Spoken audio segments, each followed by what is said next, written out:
Hey, it's Drew Bentley here with Learn Guitar with Drew. Today we're going to be taking a look at this Anderson classic guitar. Boy, do I love this guitar.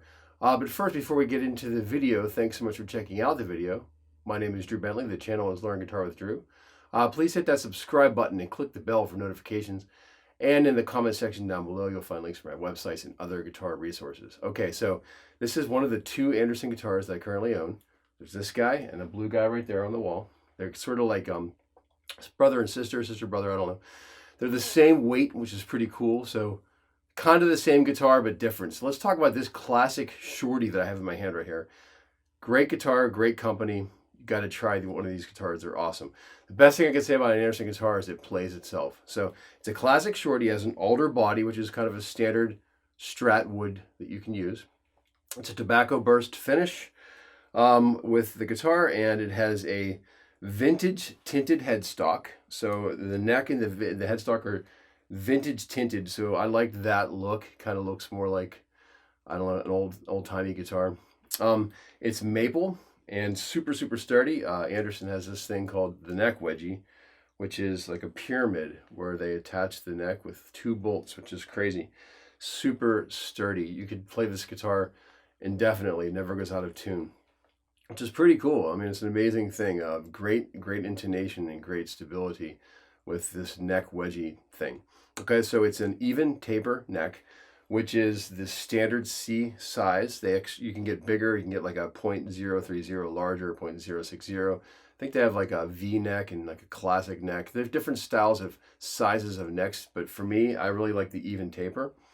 The really cool thing is this guitar and that guitar have the same specs as far as the necks go and the frets and stuff. I can't really tell the difference when I play them. They're identical. The wood's different, so I can feel like a difference of the texture a little bit and sort of the stickiness of it, but the dimensions are identical and the playability is almost extremely, like super close to being the same thing, which is really great because if you want to play one guitar and switch to another one, you're playing basically the same guitar. So there's consistency across the brand, which is pretty cool. It's a 1 11/16 inch nut. So you can get the narrow one if you want to. This is standard size nut. The frets are medium size, which is the 6105s. Fender calls them a high and modern. So they're like skinny and high and modern. And I really like this size fret because when I play a chord, I can be sure that I'm going to be in tune when I play the chord. I'm right next to that fret and I'm secure. So when I play a note, I know I'm going to land right next to that note. The jumbo frets don't work quite as well for me. I really like these medium-sized frets. They're just right. They slow you down just a little bit. You can't fly quite as much or maybe shred quite as much, but for intonation, I think it's like perfect. It's chrome hardware, as you can see. There's a vintage trem, which I don't have attached to the guitar at the moment, but it's really a good whammy bar. It stays in tune. The pickups, there's an SC1 and SC1 and HC2. So what that is these are vintage pickups, but they're hum canceling. So the vintagey side of things, less gain, more of a traditional sounding single coil, but there's no hum, there's no 60 cycle hum. So they're hum canceling, which is really great. Super good, like tony. Very toneful pickups. They're not like really overwound. I like that. I'd rather have like a vintage sound for my sound than to play with too much gain, I guess. It's an aged white pick guard. The electronics, there's a 5-way selector, like a standard Strat blade switch.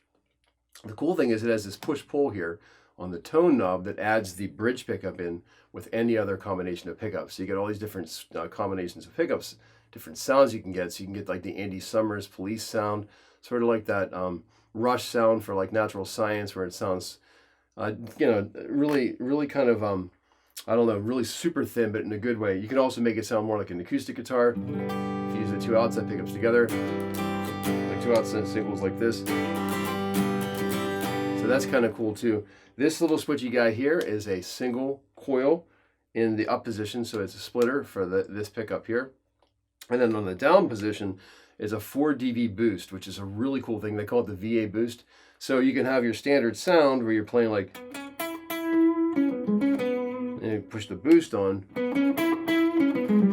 So it thickens things up a little bit. So when I was playing that solo at the beginning, I was using a HiWatt model, like the David Gilmour model. in my Fractal Audio Axe FX to get this sort of Pink Floyd-y kind of sound. If I use this boost, you can hear the difference. Here's without the boost. Here's with the boost. So it's subtle, but it really makes a difference. If you want that big, thick lead guitar tone, you put the boost on, it kind of puts you over the edge there. And for rock stuff too. So if you're playing like a, I don't know, like a kind of thing, you put the boost on, kind of puts things in a little thicker perspective. It's great for that extra little push if you want to play something a little heavier, or maybe cut through the mix a little bit. Nice thing to have. It's a great feature. It's almost like having the whole guitar repeated again, but with hotter pickups, which is great. And as the Buzz Fightin' tuning system, in the first review of that guitar, I talked about that in great detail, makes the guitar stay really, really in tune. It's kind of cool. It has a bunch of offsets for the Buzz Fightin' system, so it's kind of out of tune to be in tune. It's a really neat thing. You should look into it. I recommend having that on your guitars. It's a great thing. And for recording, when I make records, I use this guitar for one rhythm track, and then usually the PRS up there for the other rhythm track, or even the 335.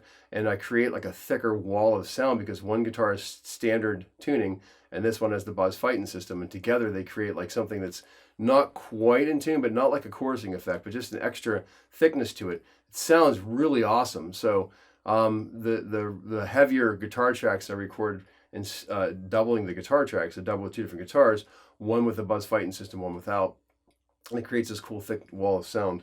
Okay, so that's sort of the layout of the guitar. It's very simple in terms of it being a Stratocaster. It is a short scale guitar. It's the Gibson scale length, 24 3/4 inch scale length. I prefer that myself for my guitars. I just like it. So they're all kind of the same. Every guitar I have is generally Gibson scale length or shorter. That's what I like. So it still has enough Strat spank to it, though. It really does sound Stratty. Like, I make a lot of Strat sounds for the records I'm doing, and for the clean Strat guitar sounds, it works really, really well. In fact, I had an American Deluxe Stratocaster and sort of A-B'd it with this one for a part that I used, and it's really almost indiscernible. So it's not quite there. It's a little different, but it's different in not a bad way. Okay, so let's take a look at some of the sounds this has. I'm going to play another backing track here. This time I'm using the Fender Twin. No, sorry, it's actually the VibroLux model in the Fractal Audio Axe FX. And we're going to kind of like listen to some of the sounds this guitar has. Okay, so start with the neck pickup first. No VA booster.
Now if I put on two pickups, I can get sort of the outsides together.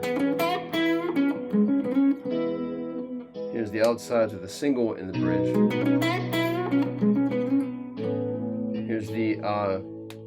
Here's the bridge with just the single, like the more of a telly sound.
So it really is a nice sounding guitar. It has tons of different tonal variations.